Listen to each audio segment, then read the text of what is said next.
Hi guys, good morning. Ayun, kain tayo. Ayan, maaga ako nag-almusal kasi ngayon ay maaga ang pasok ko. Alas 8. Mga 6 na yan, yung time na yung kumakain muna ako. Kasi pag nasa loob na kami, di na nakakain ka, sobrang daming gawain guys. Basta madaming gawain, malilito. Kapag morning ka kasi, puri ko yung magse-set up ng mga gamit dun sa store, ganun. Tapos ayan, yan yung madadaan na yung puro ano yan, puno. Kulang na lang dyan ay unggoy, joke lang. Ano yung puro puno yan. Araw-araw dyan ako dumadaan, naka-tricycle yan. And then, malayo din siya kasi, basta gustong-gusto ko dumaan sa lugar na yun kasi malamig yung pagkahangin niya guys. Ganun, malamig dyan. Ito guys, nasa store na ako. Hindi na ako nag-video na nasa jeep ako. Basta nasa store na yan. Makikita niyo yung store namin. Oh, ayan, ganyan siya. Ayan, ganyan siya pag sa closing, ginagawin ng closing. And then kami mga morning, ayusin namin yan. Pagka-ayos ko, yun. Ang tawag dyan ay magse-set up yan. Set up yan. Ganyan. Tapos to out na ako, may kasama akong bata. Or hindi ko alam kung bata o matanda. Basta matigas ang ulo. Yun na yun. Yun na yun. Yun na yun. Yun na yun. Yun na yun. Walang katapusan tong Las Piñas sa traffic eh. Traffic kasi.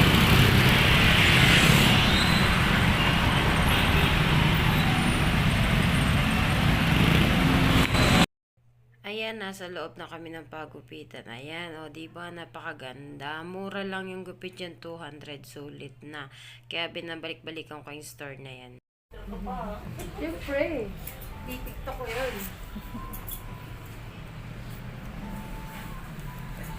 Kuya dyan kasi. O, ayan, may batang nakatulog, nawawala kasi yung kanyang ina, kaya siya nakatulog na. Pakihanap po yung kanyang ina, kawawa naman. Ayan, nasa bahay na ako, tinicheck ko na yung aking gupit. Basta okay na yan. Huwag ka na magpakit, di ka na mangkit. Ayan, araw-araw yung gano'ng kalayan. Las Piñas to Parañaque, yun ang binabiyahe ko araw-araw. 7 months na akong ganon. Napabalik-balik, ganon. Napakalayo, araw-araw pagod. Ito guys, yung mga nilaban ko hapon. Ano oras ako natapos sa dryer ko, tuyo na, tinitiklop ko na. Nag-out ako ang pasok ko kasi 8 to 5. Nag-out ako ng 5. And then, syempre, biyahe ko nasa 1 hour eh. Layo kasi Las Piñas ako nag-work. Tapos yung inuupahan ko dito sa Parañaque.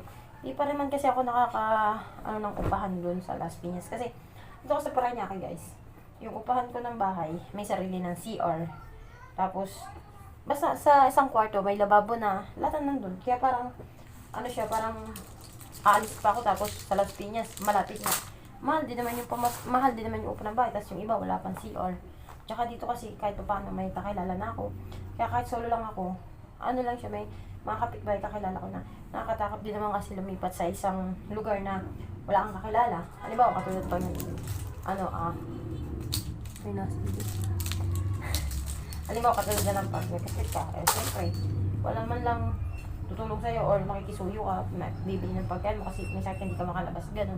Yung mga ganun, kaya kahit malayo dito pa rin ako naupa kasi matagal na ako dito naupa, nasa 3 years na, 2 years na. Dati ang nangungupahan dito is yung katropa ko, sila Melanie, yun yung mga nangungupahan dito, yung mag-asawa. And then, isinama lang nila ako dito sa Parañaque. Tapos yung time na yun, dito na rin naman ako nag-work yung kasi 7-Eleven ako, pinasok nila ako dati din sa 7-Eleven. Tapos yun, hanggang nabuntis na si Melanie, nanganak, hanggang lumipat na rin sila. Kasi syempre, kailan din na lumipat dun sa mama niya para makatipid sila, ganun. Yun ako ang naiwan dito sa bahay, yun. Kaya yun, dito pa na, hindi pa rin ako naalis. Kung sige na, ang dami ko nang nabanggit sa inyong kachismisan. Ano ko na lang muna to, tiklopin, mayaw na lang ulit. Sige na, bye-bye na.